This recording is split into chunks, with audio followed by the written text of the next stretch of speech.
નમસ્કાર દર્શક મિત્રો, જય શ્રી કૃષ્ણ, હર હર મહાદેવ, નમસ્ ચંડિકા જય. આજે આપણે વાત કરીશું કે અન્યાયથી ઉપાર્જિત કરેલું ધન ક્યાં સુધી ટકે છે.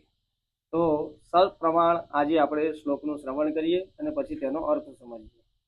અન્યાયો પાર્જિતમ વિત્તમ દશ વર્ષાણિ તિષ્ઠતિ પ્રાપ્તે ચેકાદશે વર્ષે સમૂલમ ચ વિનશ્યતિ. અર્થાત અન્યાયથી ઉપાર્જિત કરેલું ધન વધારેમાં વધારે 10 વર્ષ સુધી આપણા પાસે ટકે છે. પછી શ્લોકમાં કીધું પ્રાપ્તે ચેકાદશે વર્ષે, એટલે 11મા વર્ષે જે અન્યાયથી ઉપાર્જિત કરેલું ધન હોય છે એ તો જાય છે, પણ સમૂલમ ચ વિનશ્યતિ, એટલે કે જે આપણા બાપ દાદાનું ધન પણ હોય છે એ પણ સમૂલ વિનાશ. અન્યાયથી ઉપાર્જિત કરેલું ધન કોઈ દિવસ આપણી પાસે ટકતું નથી, અને આપણા બાપ દાદાનું પણ જે ભેગું કરેલું ધન હોય છે, ઉપાર્જિત કરેલું ધન હોય છે, તે પણ સાથે લઈ જાય છે.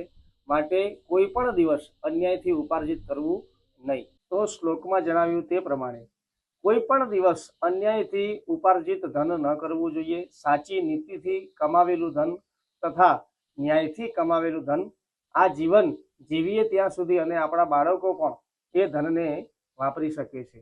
જો તમે આ વિડીયો ફેસબુક પર જોતા હોય અથવા ઇન્સ્ટાગ્રામ પર જોતા હોય તો અમારા આ વિડીયોને લાઈક કરજો, શેર કરજો અને અમારી આ ચેનલને ફોલો કરજો. જય શ્રી કૃષ્ણ, હર હર મહાદેવ, નમસ્ ચંડિકા જય.